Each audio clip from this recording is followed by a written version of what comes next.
Hey guys, listen, I know how difficult it is for you guys to balance work and home life. I understand that men have to kill giants during the day. I mean, y'all are willing and dealing and meeting and greeting and all this stuff and getting your work done. And then, you get a phone call from your wife and thinking, oh my God, I mean, she's calling me and I'm in the middle of, putting somebody's roof on.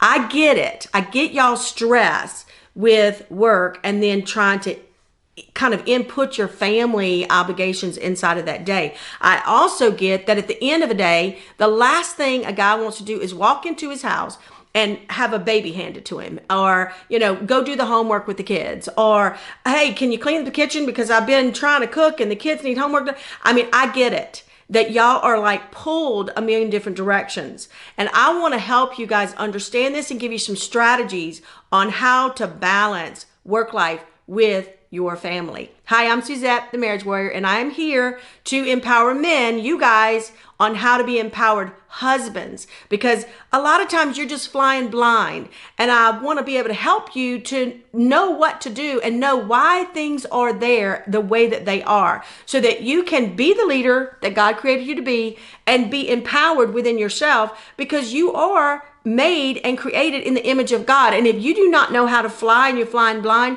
you're going to feel like a failure. So here's some of the strategies. The first thing is you have to understand that managing your family life with your business life is not about time management. You are going to spend more time at work than you will with your family. It's about learning the quality of what you're doing when you get home. Now listen, during the day, if wife calls you and you're aggravated and you're like, she's just going to complain about this or nag about that, just text her. If you are on the roof somewhere or in the middle of a business deal, just text her and say, hey, this is what's going on. I see that you called. Everything okay? Can you give me 15 minutes?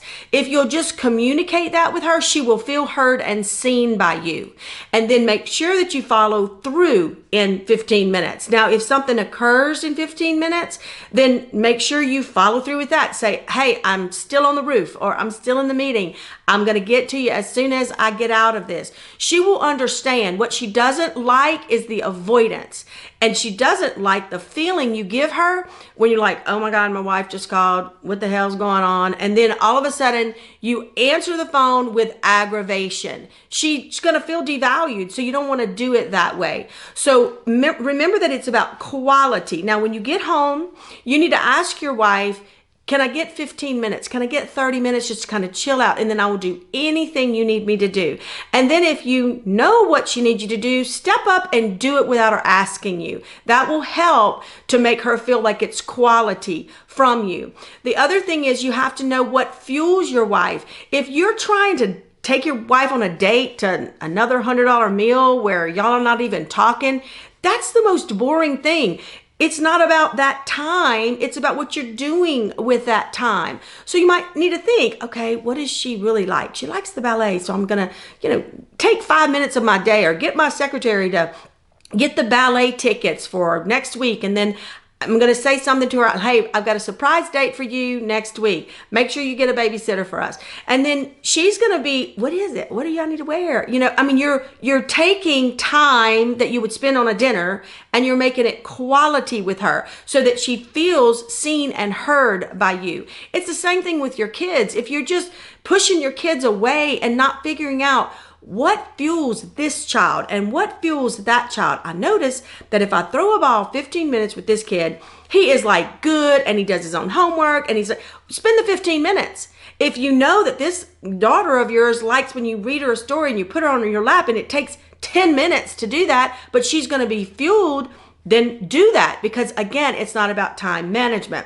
So it's about knowing the fuel that feeds each of them. And you guys are so smart. Y'all know what to do on how to, fuel this, and this works in this way. If we do it this way, you just are having trouble translating what you know how to do in your work life to your family life, and then you're feeling like a failure. So if you'll just know what fuels them.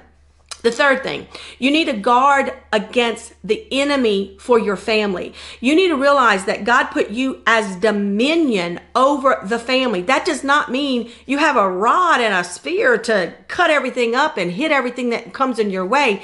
It means it's a spiritual context of how God placed men in between the enemy and his family.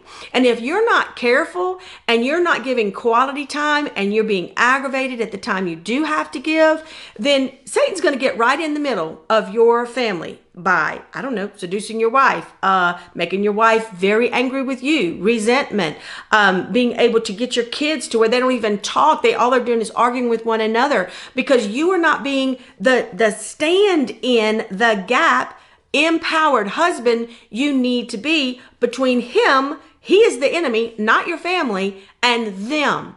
And so when a wife needs her husband, even if it's for something benign that you're like, why in the world is she calling me right now? You need to realize that you are standing in a gap right there spiritually. Because if she feels like you're deflecting or you're angry, the enemy's going to come towards her and give her all kinds of lies about you. So you're a guard there so that he cannot stand in your place, because that's what you're going to give him room to do. And that's why you're going to wonder, why is she thinking all these things about me? Why is she saying all these things about me? Because the enemy's been talking to her, because you have not been.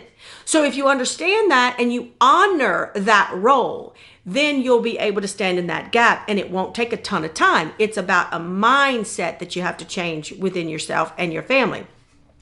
The other thing that I want you to understand is not resenting that role, not resenting that you have to stand in the gap between your family and the enemy, because the enemy's after your children, not really you or even your marriage. He gets the children through the marriage, and he's after the next generation. When you understand that, you're not going to resent your role in standing in that gap. And then when she calls, you're going to have a little bit more patience. You're not going to feel resentful to her because she's calling. You're going to understand your role.